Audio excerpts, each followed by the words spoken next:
circuler le micro aussi là-bas. D'abord madame, ensuite là-bas, hein, et ensuite là, d'accord? Et ensuite...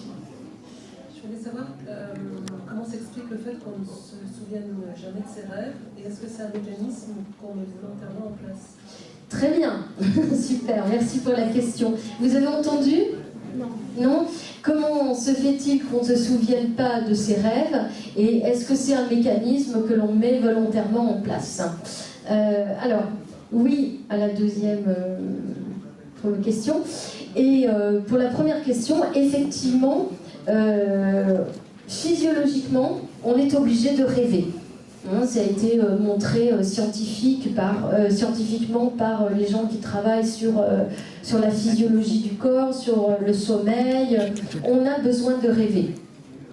Psychiquement, c'est ce que Freud avait expliqué en premier, psychiquement, on a besoin de rêver pour dire des choses que l'on a refoulées.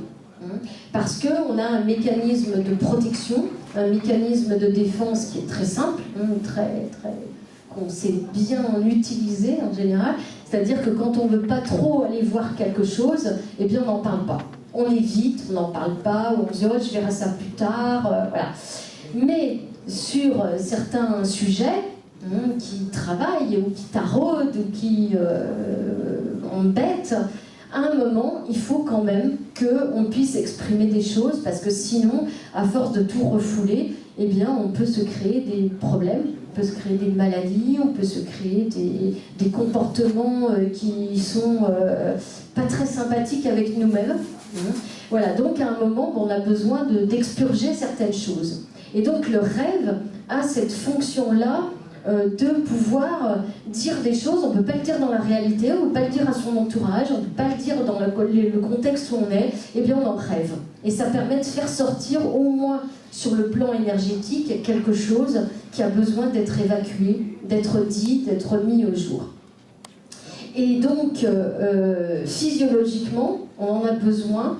Donc psychiquement on en a besoin et physiologiquement aussi on en a besoin.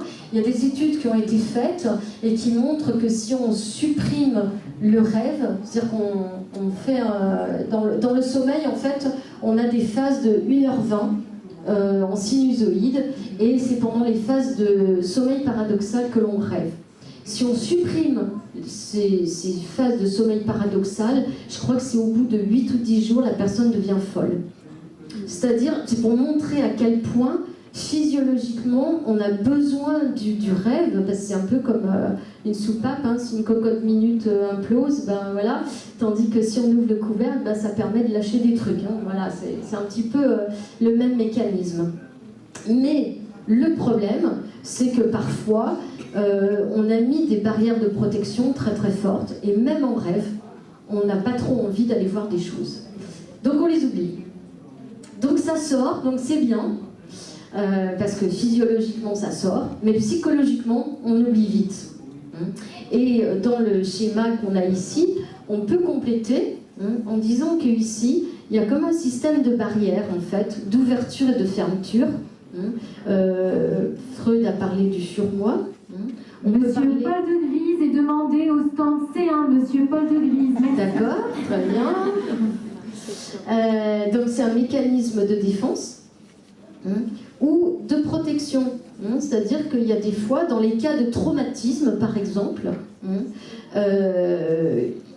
il faut que les gens se protègent.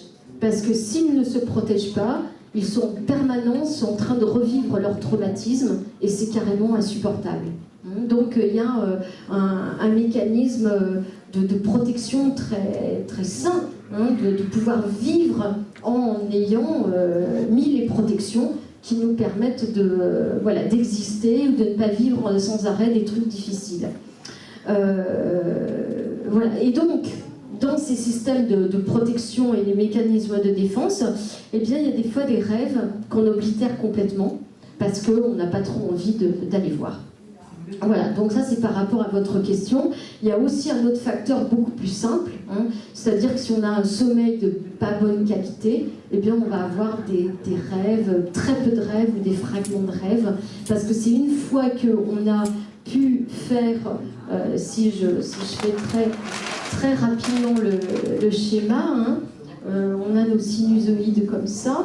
Hein. Donc chaque phase, c'est 1h20. Et en fait, ici, on va tomber en sommeil profond. Et ici, on remonte en sommeil paradoxal. Hein. Et c'est ici qu'on a le rêve, pendant le sommeil paradoxal. Et donc ici, c'est le sommeil où on profond, où on ne fait que récupérer physiquement. Et donc, si on a un sommeil de mauvaise qualité, ben on est surtout en sommeil profond. Et du coup, le sommeil paradoxal, il est un petit peu... voilà, il passe à la trappe, quoi. Voilà. Et puis, il y a autre chose aussi, c'est-à-dire que si vous prenez l'habitude de noter vos rêves, eh bien, après, c'est une habitude, ça vient tout seul. À part les quelques rêves qu'on perd comme ça, parce qu'on est fatigué, voilà. Mais c'est aussi une question d'habitude. Donc, ça veut dire que le matin, avant de vous lever, de passer à autre chose, restez quelques instants à retenir l'image du rêve, et puis noter. Et vous allez comme ça avoir l'habitude de vous souvenir de vos rêves. Voilà, autre question, donc là-bas au fond. Le micro est là. Mais le micro, alors allez-y, et oui, on a le micro qui n'est pas assez long. Donc dites très fort votre question, s'il vous plaît. Bonjour. Moi, j'ai pour habitude d'écrire Ouais. ceux qui me marquent, dont je me souviens très très bien en réveil. Et donc, quand il y a des phrases comme ça, je me souviens plus de mes rêves, et tout d'un coup, il y a un rêve qui revient en force. Est-ce que, en fait, je vais reprendre une action et l'illustrant. J'ai récemment perdu un proche, et en fait, je suis passée sur une période où je n'ai pas rêvé du tout. Et très, très récemment, ce défunt est apparu sur le rêve, et où on a conversé. Oui. Voilà. Donc, ma question est de savoir qu'est-ce qu'on doit voir, qu'est-ce qu'on doit y voir pour des rêves comme ça. D'abord, il y a une vraie conversation avec quelqu'un. Est-ce que ce sont des étapes de deuil? Enfin, voilà. Oui, oui. Est-ce que ces phases où on rêve toute la personne et où on rêve au niveau de la personne sont également des étapes du deuil? Enfin, voilà, je ne sais pas si c'est très clair, mais oui. c'est autour du deuil. Oui, oui, tout à fait. Donc question effectivement assez centrale dans notre existence. Alors, il y a, je dirais, deux aspects que l'on peut considérer.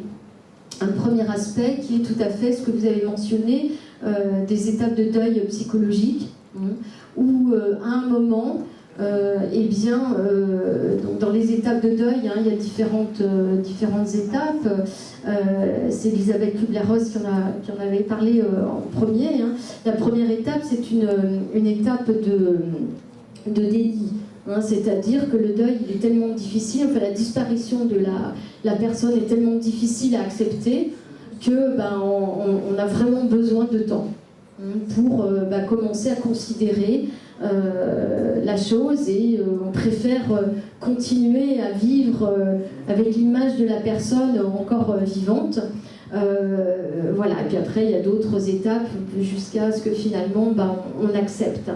Et le fait de faire revenir comme ça la personne défunte dans le rêve, c'est effectivement la faire revenir pour se confronter un petit peu plus au fait que cette personne, elle est disparue, et qu'il va falloir s'habituer à vivre sans cette personne. Ça, c'est une première chose. Mais il existe aussi un autre aspect qu'on voit à travers le rêve, et peut-être qu'on ne voit pas dans d'autres domaines, mais c'est que ce dialogue qui s'installe avec la personne disparue, c'est bien sûr tout le dialogue que l'on imagine avec cette personne, mais c'est aussi un dialogue qui s'installe comme un fil de vie, comme un fil d'éternité, entre nous et cette personne, parce que il y a la disparition physique, mais au niveau de l'amour et au niveau du lien, il y a quelque chose qui est complètement éternel. Donc grâce au rêve, on va voir que ce lien n'est jamais rompu, et que le dialogue n'est jamais rompu, et que l'amour perdure, persiste au-delà de tout. Donc il y a à la fois sur le plan psychologique la nécessité d'apprivoiser cette disparition, et sur le plan un petit peu plus, je dirais, métaphysique, le besoin et la certitude que l'amour et la relation existent toujours, et que ça c'est indéfectible, éternel et immortel. Voilà, il y avait madame, et vous aussi. Il y avait un lien, presque la même question. Ça avait un lien de ce que la dame vient de dire. C'est, en fin de compte, pour moi, je pensais que le rêver de la personne défunte, pareil, j'ai perdu quelqu'un de très cher, ça permettait qu'elle rentre en communication pendant le sommeil, pendant le rêve. Pour moi, c'était, je le voyais comme ça en m'endormant. Je me disais, je vais la voir, là, je vais dormir et puis je vais la voir. Voilà. Oui, tout à fait. Tout à fait. Il y a aussi la communication avec la personne sur le plan énergétique. Monsieur Paul de Grise est demandé au stand C1. Monsieur Paul de Grise au stand C1. Merci. Donc voilà, donc effectivement il y a cette communication de la même façon qu'on va communiquer de façon télépathique avec des gens. On voit aussi par exemple entre couples, dans un couple qui fonctionne bien, on voit comment les deux personnes du couple, la même nuit, rêvent de la même chose, ou rêvent des choses qui se répondent en dialogue. Bon, on a aussi ce phénomène où le rêve c'est aussi le langage de l'esprit et de l'âme, et qu'on va dialoguer d'âme à âme, donc avec des personnes vivantes ou des personnes disparues, et que ce dialogue existe à travers le rêve. Et c'est encore une fois un côté magique du rêve, où effectivement, et on ressent de façon énergétique une présence. C'est-à-dire que ce n'est pas qu'un dialogue comme ça, on sent la personne, on sent son énergie, on sent la présence, et donc ça nous fait aussi la possibilité de contacter par ce biais-là, communication avec les personnes défuntes. Oui, madame.